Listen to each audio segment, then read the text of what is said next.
আয়াত ৩৪ وآتاكم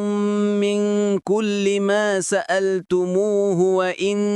تعدوا نعمة الله لا تحصوها إن الإنسان لظلوم كفار অনুবাদ এবং তিনি তোমাদেরকে দিয়েছেন তোমরা তার কাছে যা কিছু চেয়েছ তা থেকে কিছু তোমরা আল্লাহর অনুগ্রহ গুনলে তার সংখ্যা নির্ণয় করতে পারবে না নিশ্চয় মানুষ অতিমাত্রায় জালিম অকৃতজ্ঞ তাফসীর ১ নম্বর ফুটনোটের বিবরণ অর্থাৎ আল্লাহ তাআলা তোমাদেরকে ওই সমুদায় বস্তু দিয়েছেন যা তোমরা চেয়েছ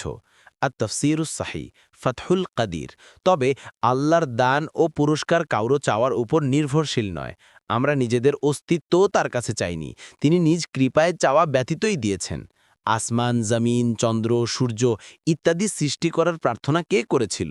এগুলো চাওয়া ছাড়াই আমাদের পালনকর্তা আমাদেরকে দান করেছেন এ কারণেই কোনো মুফাসসির এ বাক্যের অর্থ এরূপ বর্ণনা করেছেন যে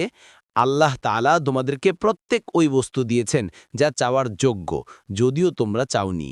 বাগভি কুরতুবি ফাতহুল কাদির কিন্তু বাহ্যিক অর্থ হচ্ছে তোমাদের প্রার্থিত প্রতিটি বস্তু থেকে কিছু কিছু তোমাদেরকে তিনি দিয়েছেন এ অর্থ নেয়া হলেও কোনো অসুবিধা নেই কারণ মানুষ সাধারণত যা যা চায় তার কিছু অংশ তাকে দিয়েই দেয়া হয় ফাতহুল কাদির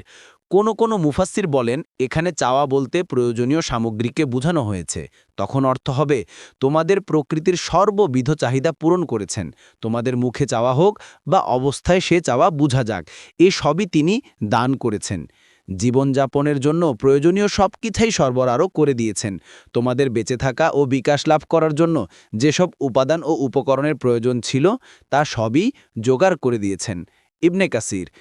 যেখানে বাহ্যিক দৃষ্টিতে তার প্রার্থনা পূর্ণ করা হয় না সেখানে সংশ্লিষ্ট ব্যক্তির জন্য অথবা সারা বিশ্বের জন্য কোনো না কোনো উপযোগিতা নিহিত থাকে যা সে জানে না কিন্তু সর্বজ্ঞ আল্লাহ জানেন যে তার প্রার্থনা পূর্ণ করা হলে স্বয়ং তার জন্য বা তার পরিবারের জন্য অথবা সারা বিশ্বের জন্য বিপদ-আপদের কারণ হয়ে যেতে পারে এমত অবস্থায় প্রার্থনা পূর্ণ না করাই বড় নেয়ামত কিন্তু জ্ঞানের ত্রুটির কারণে মানুষ তা জানে না তাই দুঃখিত হয় ২ নং ফুটনোটের বিবরণ অর্থাৎ আল্লাহ তাআলার নেয়ামত এত অধিক যে সব মানুষ একত্রিত হয়ে সেগুলো গণনা করতে চাইলে গুণে শেষ করতে পারবে না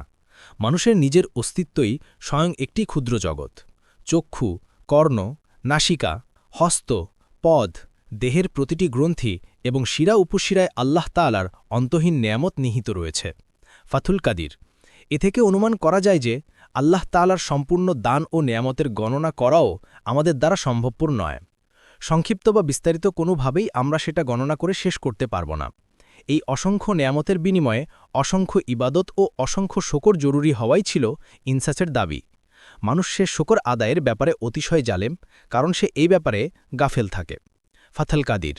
মূলত মানুষের প্রকৃতি এই যে সে অত্যাচারী জালেম গোনাহ করার ব্যাপারে অতি উৎসাহী রবের হক আদায়ে অমনোযোগী আল্লাহর নেয়ামতের সাথে অধিক কুফুরিকারী সে শুকরিয়া তো আদায়ই করে না নেয়ামতের স্বীকারোক্তি পর্যন্ত করে না